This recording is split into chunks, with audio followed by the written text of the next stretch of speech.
मनुष्य और धन, इन दोनों में संबंध अत्यंत गहरा है। धन वो शक्ति है जिसका उपयोग मनुष्य करता है सांसारिक वस्तुओं को खरीदने के लिए, अपना जीवन यापन करने के लिए, और मनुष्य वो शक्ति है जो धन को महान बना देती है। अब एक बात है, उपयोग करना चाहिए धन का और प्रेम करना चाहिए मनुष्य से। ये बात अधिकतर लोग समझ नहीं पाते। लोग यही सबसे बड़ी भूल कर बैठते हैं। वो प्रेम करते हैं धन से और उपयोग करते हैं मनुष्य का। यह अनुचित है। देखिए, आप किसी सुई से युद्ध नहीं लड़ सकते, ना किसी तलवार से आप वस्त्र सीख सकते। नहीं, क्या किसी के लिए यह समझना आवश्यक है? आप भी उचित दिशा में कदम उठाइए। प्रेम कीजिए मनुष्य से और उपयोग कीजिए धन का। यदि आप मनुष्य का उपयोग करने लगे तो आपको प्रेम होने लगेगा। धन से यह प्रेम धीरे धीरे परिवर्तन होगा और लोभ में, और धीरे धीरे यह आपका अंत ही कर देगा। सफलता कौन नहीं चाहता? सफलता को प्राप्त करने का, शिखर पर पहुंचने का अलग ही एक आनंद है। और जीवन में अपने कौन नहीं चाहता?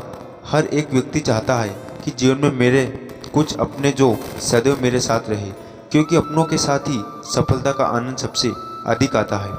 परंतु होता क्या है, कई बार सफलता की खोज में उस मार्ग पर चलते चलते हम अपनों से दूर हो जाते हैं। ना चाहकर भी कभी कभी हो जाते हैं, उन्हें समय नहीं दे पाते। कभी कभी भूल जाते हैं कि इस सफलता का वास्तविक आनंद अपनों के साथ ही है।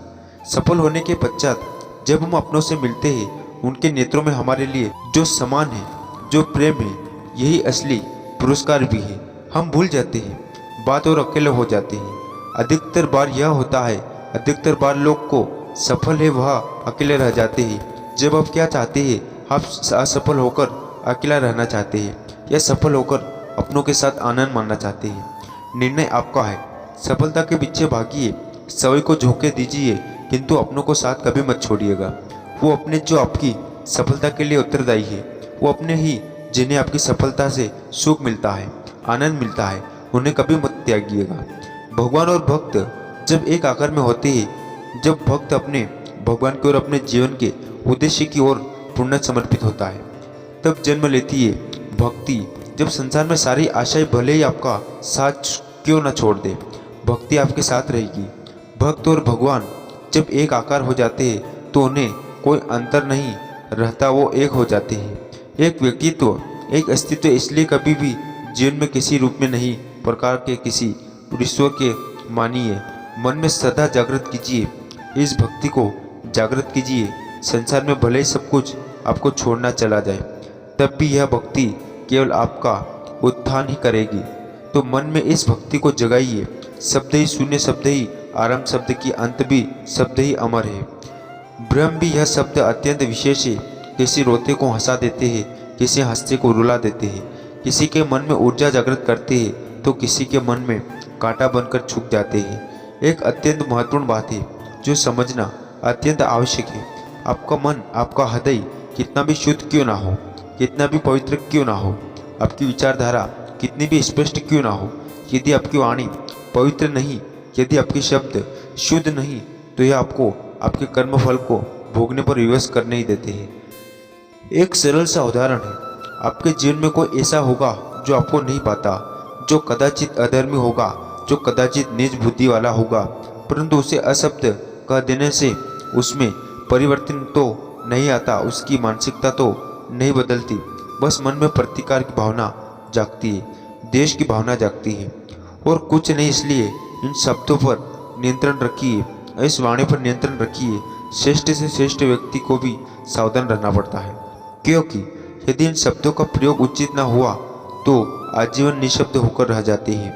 लोग वरदान और शाप, ये दोनों एक ही सिक्के के दो पहलू हैं।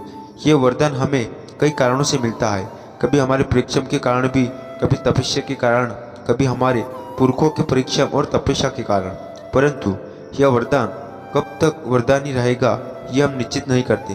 यह निश्चित करते केवल हमारे कर्ण। यदि आपको उदाहरण दूँ तो किसी रेशम की कीड़े को देखे, उसे वरदान प्राप्त है कि वो अपनी सुरक्षा के लिए खोल बना सकता है। अब वो उसमें इतना मदा हो जाता है कि वो एक ऐसा खोल बना देता है जिसमें सवई गिरता है, दबकर मर जाता है। इसका तात्पर्य क्या है? तात्पर्य सरल है। गर्व करना ठीक है, किंतु अहंकार करना बिल्कुल ठीक नहीं। यदि अहंकार मन में प्रवेश कर गया तो इस वरदान को शाप बनने में समय नहीं लगता, और यदि कर्म श्रेष्ठ रहे तो शाप भी वरदान बन जाता है। सुख दुख मृत्यु महामारी ये कभी बता के नहीं आती, ना कहीं भी पूछ के आते, और कुछ ऐसा ही होता है दत्त का यह खेल का एक कारीगर। बद एक मकड़ी के जाल की बद, और जैसे एक मकड़े के जाल एक कीट को अपनी ओर आने के लिए उकसाता है अपनी चमक से, अपनी बनावट से, वैसे ही दूत का यह खेल मनुष्य को अपने पास आने के लिए उकसाता है। अंत में जाके मनुष्य फंस जाता है। अंतर बस यह है, जब कीट इस जाल में फंसता है तो अपने प्राण गंवा देता है। मनुष्य जब दूत के इस उकसावे में आता है तो अपना मान, अपना धन, सब कुछ गंवा देता है, अपना विवेक खो बैठता है। और आप अपना विवेक कभी मत खोइएगा। यदि आपके मन में लालच आ जाए या लोलुप हो जाए, यदि आप दत्त के इस खेल में प्रवेश कर जाओ तो बस स्मरण रखना, लौट कर वापस आना लगभग असंभव है। इस विवेक का साथी और साथ कभी नहीं छोड़ना, क्योंकि विनाश के आने का पहला संकेत ही विवेक का जाना है। इस उपवास में मत आइए। तो दोस्तों, आज का वीडियो बस यहीं समाप्त करते हैं। आपको कैसा लगा आप कमेंट करके ज़रूर बताना, और ऐसे वीडियो देखने के लिए हमारे चैनल को सब्सक्राइब कर लेना।